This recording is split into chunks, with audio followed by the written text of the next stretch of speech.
मैं आप हजरात से आज चंद गुजारिशात करना चाहता हूं और वो गुजारिशात ये हैं कि जितने भी हाजिरीन हैं और जितने भी नाजरीन हैं और जहां जहां भी ये मजलिस सुनी जा रही है, तो मेरी सबसे पहले उनसे गुजारिश है कि वो इन मजालिस में नियत करें अपने बुजुर्गों की, अपनी ददियाल की, अपनी ननिहाल की, अपने उन मरहूमीन की जो दुनिया से जा चुके हैं, और नियत ये करें कि परवरदिगार हम ये मजलिस सुन रहे हैं, ए मौला हुसैन हम ये मजलिस सुन रहे हैं, ऐ शहजादी कौनैन या रसूल खुदा या हसन या हुसैन या अबुल फजील अब्बास, हम इन मजालिस को सुन रहे हैं अपनी तरफ से, अपने मरहूम माँ बाप की तरफ से, अपने तमाम रिश्तेदारों की तरफ से, अपने तमाम खानवादे की तरफ से हम इन मजालिस को सुन रहे हैं ताकि ये सवाब खाली हम ही को ना मिले बल्कि हमारे मरहूम माँ बाप को भी मिले, हमारे मरहूम मामू को भी मिले, हमारे मरहूम दादा को भी मिले, हमारे मरहूम नाना को भी मिले। तो आप नियत करिए कि ये मजलिस मैं खाली अपने सवाब के लिए नहीं सुन रहा हूं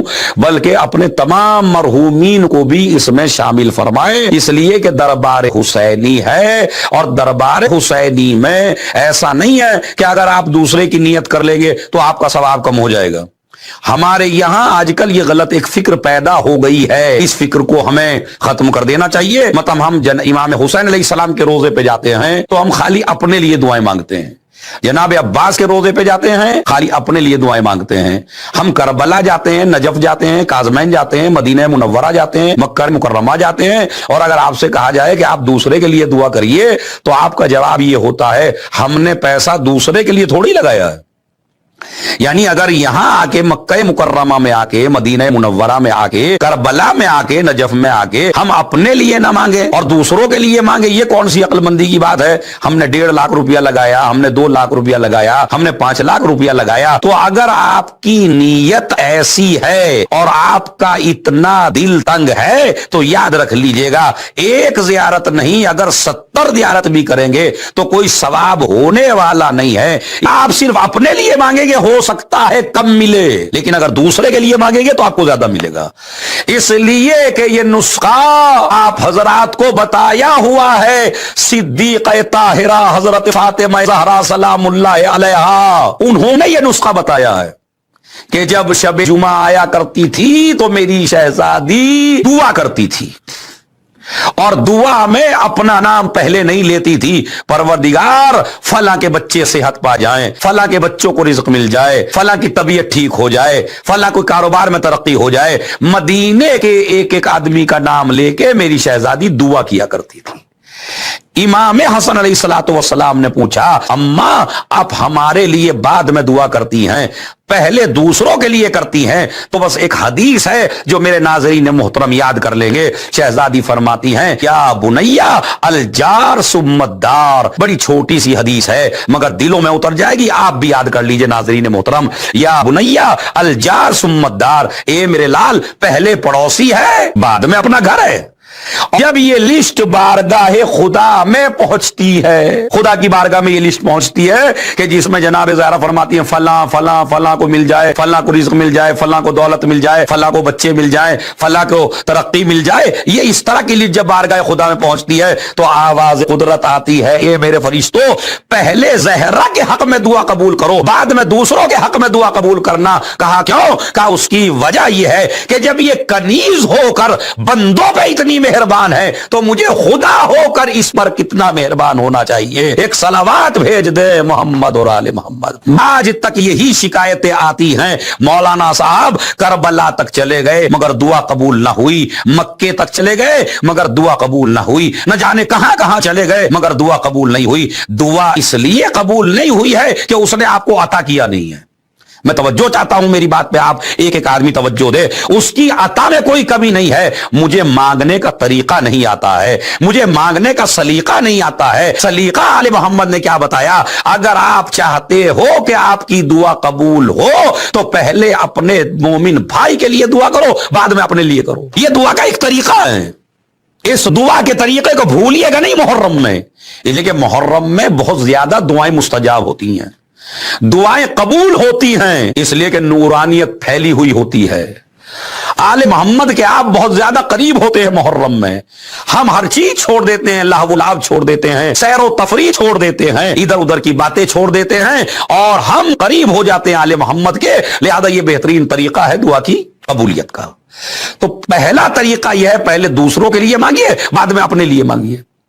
दूसरा जो मैं एक तरीका आपको बता रहा हूं कि जब भी आप दुआ करें मजलिस में, तो पहला तरीका यह है कि दूसरों के लिए मांगिए। इसी तरह जब नियत करिए मजलिस में आने की, मसलन अपने घर से चले आप और इमाम बारगाह तक आए और आने के बाद आप नियत करिए अपने घर से चलने की, घर से चलते हुए कि मैं मजलिस आज़ा में जा रहा हूं सुन्नत कुर्बतन इलल्लाह। और खाली ऐसे नहीं है, पहले वुजू करिए, वुजू करिए, वुजू करके नियत करिए, नियत में सबको शामिल कीजिए, मैं इनके लिए भी जा रहा हूं, इनके लिए भी जाऊं, परवरदिगार ये जो सवाब मुझे मजलिस का मिले, ये मेरे मामू मरहूम को मिले, ये मेरे चचा को मिले, ये मेरे ताए को मिले, ये मेरे वालिदैन को मिले। तो इससे आपके जहन की तहारत और वुसअत का अंदाजा हो जाता है। वुजू करना है, नियत करना है, नियत में सबको शामिल करना।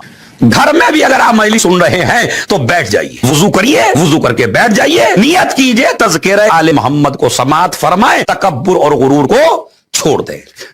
तो लिहाजा पहला तरीका वुजू करना, दूसरा तरीका नियत करना, पाक व साफ लिबास पहनना और आना, आते हुए सलावात पढ़ना, जाते हुए सलावात पढ़ना, गुरूर और तकब्बुर को छोड़ देना, बू नहीं लाना। जब दुआ करना तो दूसरों के लिए दुआ करना। और ये भी मैं आपको समझा देता हूं, हमारी मां बहनें एक गलती और कर रही हैं, और वो गलती क्या है कि जब ये दुआ करती हैं तो सलावात पढ़ती ही नहीं है।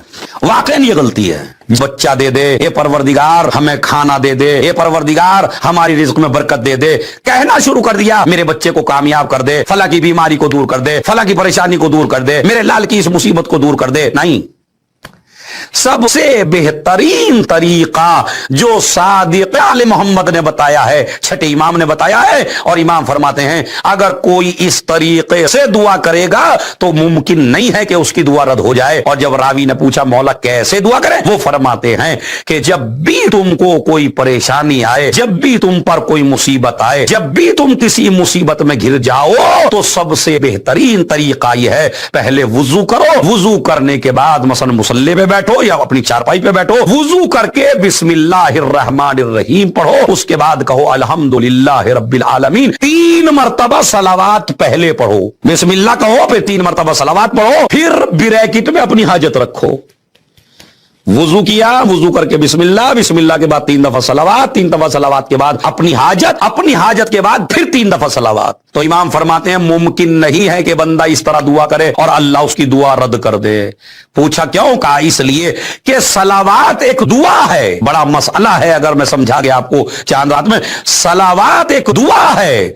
जब ये इस तरीके की दुआ आपकी बारगाह खुदा में पहुंचती है कि बीच में आपकी हाजत रखी हुई है, इधर भी 3 मरतबा सलावात है और इधर भी 3 मरतबा सलावात है, तो अल्लाह कहता है सलावात का सवाब लिख दो। सलावात का सवाब फरिश्ते लिख देते हैं। फरिश्ते कहते हैं ये जो बीच में कहा इसका क्या करें? कहा इसे भी कबूल करो, इसलिए कि मुझे खुदा हो के शर्म आ रही है कि जब इधर का हिस्सा भी कबूल कर लिया गया, इधर का हिस्सा भी कबूल कर लिया गया, तो बीच का हिस्सा क्यों कबूल न किया जाए।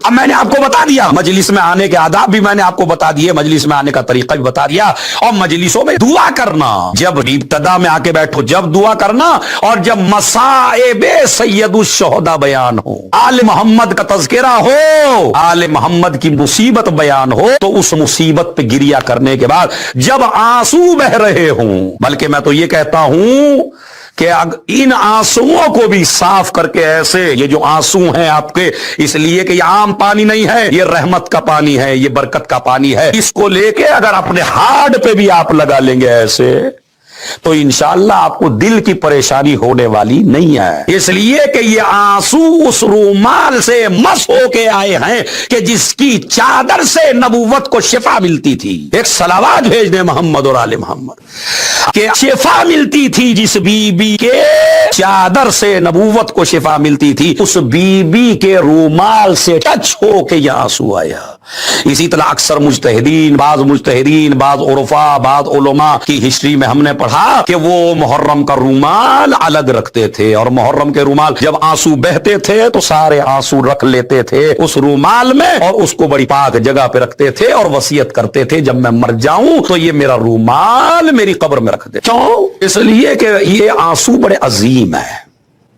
सैयद उश-शुहदा के गम में निकले हैं। ये किसी लालच में नहीं निकले हैं, ये किसी रियाकारी में नहीं निकले हैं, ये किसी की चापलूसी में निकले हैं। ये आंसू, दो कतरे आंसू के सबसे अदीम है। एक वो आंसू जो खौफ खुदा में निकले, एक वो आंसू जो मोहब्बत हुसैन में निकले। सबसे बेहतरीन आंसू वो है जो मोहब्बत हुसैन में निकले। लिहाजा जब मजलिस के मसाइब हो तो दुआएं करें, इसलिए कि मासूमीन होते हैं आपके सामने, लिहाजा आपकी दुआएं रद्द नहीं होती।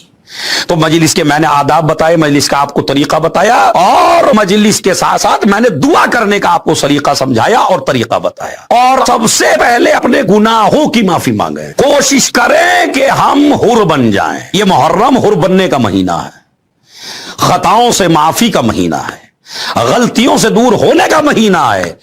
मजलिसों में अपने बच्चों को अपने सामने बिठाएं, उन्हें मजलिस में बैठने का अदब सिखाएं, और घर में भी जाएं अगर ऑनलाइन मजलिस सुन रहे हो, और घर में भी मजलिस के बाद अपने बच्चों को बिठाने के बाद दुआ करिए, और दुआ करने के बाद आमीन अपने बच्चों से कहलवाइए। खुदा की कसम बड़ा अजीम तरीका है ये। अगर किसी की दुआएं कबूल ना होती हो तो एक तरीका यह बताया गया कि अपने बच्चों को अपने सामने बिठा के तुम हाथ उठा के दुआ करो, और अपने बच्चों से कहो बेटा हमारी दुआ पे आमीन कहो। तो अगर ये छोटे छोटे बच्चे आपकी दुआ पे आमीन कह देंगे तो अल्लाह इनकी दुआ रद्द नहीं करता, इसलिए कि ये मासूम बच्चे हैं, ये बेगुनाह बच्चे हैं, और अल्लाह रद्द नहीं करता मासूम बच्चों की दुआ को। और अगर आप कहेंगे आपको हमारे बच्चों की तो जरूरत रसूलुल्लाह को भी है, बस अजीजों में एक जुमला कहना चाहता हूं ताकि आप लज्जत उठा ले। अरे बच्चों की जरूरत तो रसूलुल्लाह को भी है। रसूल की दुआ वाकईन कबूल होती है चाहे जब कर ले, लेकिन मुबाहले के मैदान में रसूल ने अपनी दुआ पर भी आमीन कहलवाया हसन हुसैन से, ताकि दुनिया को बता दिया जाए कि मेरी दुआ की कबूलियत के लिए भी हसन हुसैन की आमीन जरूरी है। एक सलावात भेज दे मोहम्मद और आले मोहम्मद पर। हिजाब, हिजाब जरूरी है, निहायत जरूरी है हिजाब। अगर आप ये कहें नहीं इस्लाम हमारी तरक्की का दुश्मन है, हमको पर्दा कराना चाहता है इस्लाम, तो भाई आप ये बताइए कि कीमती चीज हमेशा पर्दे में रहती है। पत्थर पर्दे में नहीं रहते, ईंटें पर्दे में नहीं रहती, जर्रे पर्दे में नहीं रहते।